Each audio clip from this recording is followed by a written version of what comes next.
À 25 ans, Jason a une passion peu commune, il est monocycliste. Souvent associé au cirque, cette discipline est en réalité bien plus complexe. Balade ou freestyle, Jason ne sort plus sans un de ses 4 monocycles. En fonction de l'activité qu'il souhaite faire, il sélectionne sa monture. Le 20 et le 24 pouces sont réservés au freestyle, contrairement aux 36 pouces utilisés essentiellement pour de la longue distance. Et c'est justement vers là qu'il souhaite se spécialiser. J'ai essayé du trial, j'ai fait beaucoup de tout-terrain, que j'aime bien aussi. Mais là, j'ai vraiment trouvé quelque chose qui me plaisait vraiment bien. Et j'aurais bien voulu, franchement, franchir des étapes que beaucoup de personnes n'ont pas franchies. Mon but vraiment précis, c'est un jour essayer de battre le record du monde, qui est de 453 km.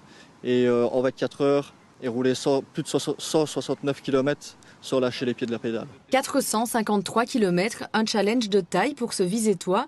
Sa plus longue distance parcourue à ce jour est de 210 km en 16h44. Il en garde un beau souvenir et souhaite renouveler cette expérience rapidement, même si ce n'était pas de tout repos. Vers la fin, ça a été relativement plus dur parce que mentalement, c'est très compliqué. Parce qu'il faut bien se dire, je fais plus de 100 km aller, 100 km retour. C'est de revoir les chemins par où on est passé.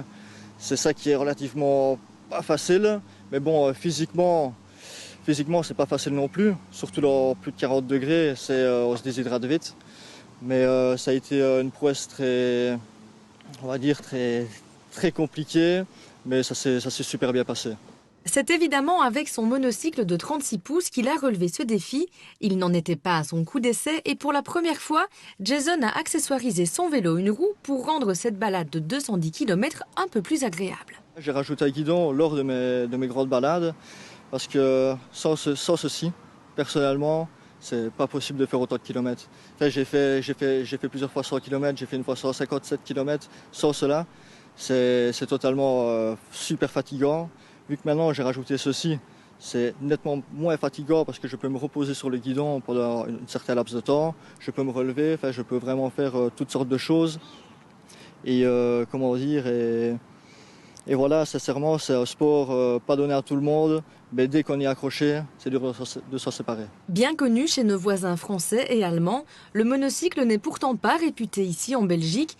Aucun club, aucun championnat. Il est donc difficile pour les monocyclistes comme Jason de trouver des confrères. Un jour peut-être, ce sport deviendra à la mode. C'est en tout cas la volonté de ce Visétois.